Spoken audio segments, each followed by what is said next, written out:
Quantities పరంగా అయితే మనము ఒక నార్మల్ డైటీషియన్ లాగా చూసుకుంటే ఫస్ట్ థింగ్ మనం ఏం కన్సిడర్ చేస్తాము అంటే మనము ఇండివిజువల్లీ కార్బోహైడ్రేట్ అది రైస్ కానీ రోటీ కానీ ఈచ్ సర్వింగ్కి 30 to 90 గ్రామ్స్ తీసుకోమని చెప్తాము. సో ఇప్పుడు 90 గ్రామ్స్ బియ్యంతోని అన్నం వండారంటే ఒక ఇంత కప్పు అన్నం వస్తుంది. ఈ కప్పు అన్నంలో పప్పు కూర వేసుకొని స్లోగా చేస్తూ తింటే పర్లేదు. కానీ మనము కొంచెం రైస్ తినేటప్పుడు సౌత్ ఇండియాలో స్పెసిఫిక్‌గా ఏం చేస్తామంటే 30 grams rice, 60 grams rice, 90 grams rice సరిపోదు మనకి. మనము 90 గ్రామ్స్ మేము డైటీషియన్‌లాగా మీరు ఓన్లీ 90 గ్రామ్స్ ఒక కప్పు ఇంతే కప్పడు తినాలి అంటే అది సరిపోదు. అదే సేమ్ 90 గ్రామ్స్‌లో 3 చపాతీ, అది గోధుమ చపాతీయో, జొన్న చపాతీయో, రాగి చపాతీలాగా చేసుకొని తింటే 3 చపాతీ చూడ్డానికి సైజ్ పెద్దగా ఉంటది. రైస్ కంటే మనము చపాతీని ఎక్కువగా నమిలి తింటాం. నమిలి తినడం వల్ల కార్బోహైడ్రేట్ డైజెషన్ మన నోట్లోని మన సలైవాతో అయినప్పుడు షుగర్ అనేది స్పైక్ అవ్వకుండా కంట్రోల్‌లో ఉంటది.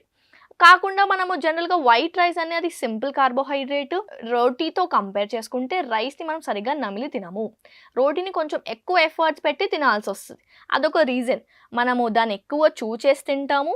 సెకండ్ రీజన్ క్వాంటిటీ వైస్‌గా 30 గ్రామ్స్ రైస్ సరిపోదు. కానీ 30 గ్రామ్స్ ఒక్క చపాతీ నార్మల్ ఇండివిడ్యువల్‌కి సరిపోతది. సో 3 కప్పుల అన్నం కంటే 3 కప్పుల చపాతీ కడుపు నింపుతది. ఇంకొక రీజన్ మనకి రైస్‌తో పాటు మనం తినే కర్రీ క్వాంటిటీ జనరల్‌గా తక్కువుంటది. అదే చపాతీతో కొంచెం రైస్ కర్రీ క్వాంటిటీ మనం ఎక్కువగా తినొచ్చు. ఫోర్త్ అడ్వాంటేజ్ వచ్చేసి మనకి రైస్‌తో 30 గ్రామ్స్ ఆఫ్ రైస్‌కి, 30 గ్రామ్స్ ఆఫ్ గోధుమ పిండికి ఆర్ జొన్న పిండికి, రాగి పిండికి మనకి పీచు పదార్థం డిఫరెన్స్ వస్తది. ఈ పీచు పదార్థం డిఫరెన్స్ కోసమే మేము చపాతీకి ఫోకస్ చేస్తాం. ఇప్పుడు మీరు సేమ్ వైట్ రైస్‌ని 90 గ్రామ్స్‌లో తింటాను. దెన్ మీరు చపాతీ బదులుగా వైట్ రైస్ తినొచ్చు. నేను సేమ్ 90 గ్రామ్స్ రైస్‌ని చపాతీలాగే ఎక్కువ నమిలి తింటాను అంటే యెస్, మా డైటీషియన్ సైడ్ నుంచి మీరు చపాతీ బదులుగా రైస్ తినొచ్చు. రైస్‌తో ఎక్కువ కర్రీ తింటాం. రైస్ కంటే క్వాంటిటీ ఆఫ్ వెజిటబుల్ కర్రీ ఎక్కువగా ఉంటది. నేను ఎక్కువ ఫైబర్‌తో తింటాను అంటే యెస్, మీరు తినొచ్చు.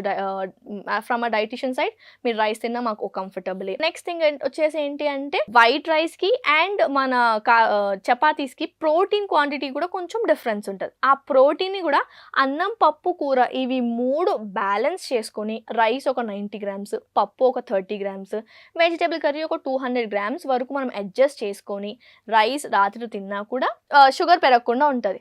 కానీ జనరల్‌గా మనము సౌత్ ఇండియాలో మనకు తెలిసిందే కదా, రైస్ కొంచెం తిన్నామంటే ఏంటి చిన్న పిల్లల్లాగా తింటున్నారు, ఇది సరిపోతదా అనిపిస్తది. యాక్చువల్‌గా అది సరిపోతది. అది సరిపోతుంది అనుకోని